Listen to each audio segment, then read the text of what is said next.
Assalamualaikum warahmatullahi wabarakatuh. Perkenalkan, nama saya Lira Tika Sulitami dengan NIM 2141102990 dari kelas 3B.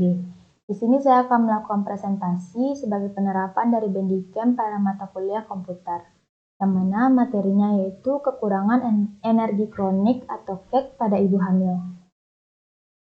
Kekurangan energi kronik atau KEK adalah keadaan di mana ibu menderita keadaan kekurangan kalori dan protein atau malnutrisi yang berlangsung menahun atau kronis yang dapat mengakibatkan timbulnya gangguan kesehatan pada wanita usia subur atau WUS dan pada ibu hamil atau bumil.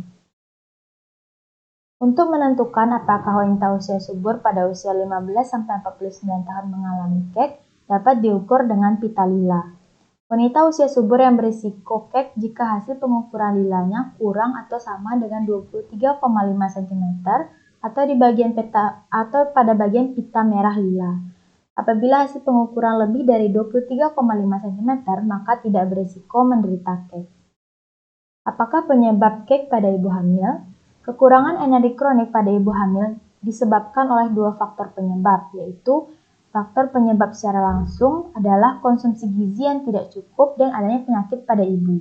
Yang kedua, faktor penyebab tidak langsung adalah persediaan makanan yang tidak cukup, pola asuh yang tidak memadai, dan kesehatan lingkungan serta pelayanan kesehatan yang tidak memadai.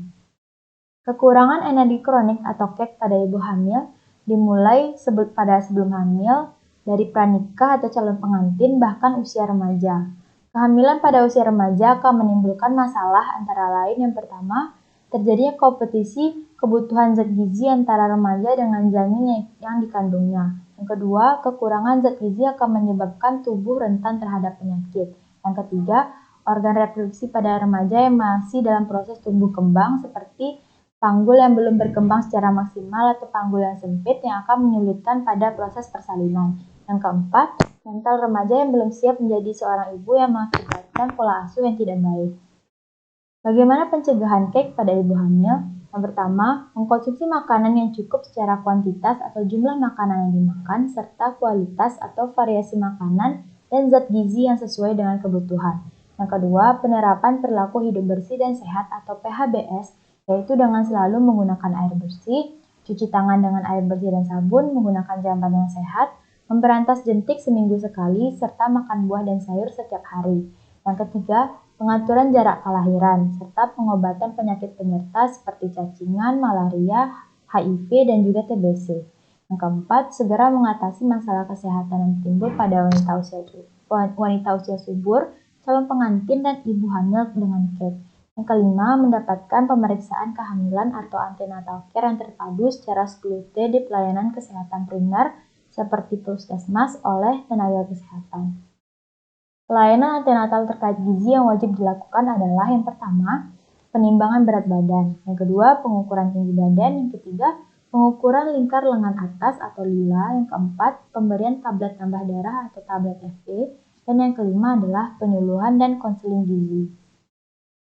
Apakah dampak KEK pada ibu hamil? Bagi ibu hamil beresiko dan komplikasi seperti anemia, perdarahan, berat badan ibu tidak bertambah secara normal, dan terkena penyakit infeksi bahkan dapat meningkatkan kematian ibu. Bagi janin, yang dapat menimbulkan gangguan pertumbuhan janin, serta menimbulkan keguguran, abortus, bayi lahir mati, kematian neonatal, cacat bawaan, asfiksia intrapartum, lahir dengan berat badan rendah atau BBLR. Dan bagi anak, akibat KEK dapat mengganggu tumbuh kembang anak pada pertumbuhan fisik atau stunting, pertumbuhan otak, serta metabolisme yang dapat menyebabkan penyakit tidak menular di usia dewasa.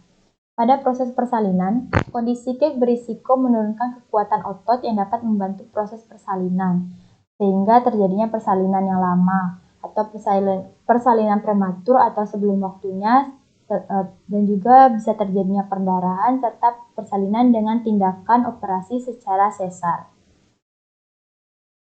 Strategi intervensi gizi kepada ibu hamil yang KEK. Yang pertama, penyediaan makanan. Yang kedua, konseling atau edukasi. Yang ketiga, kolaborasi dan koordinasi dengan tenaga kesehatan dan tenaga lintas sektor terkait. Terima kasih.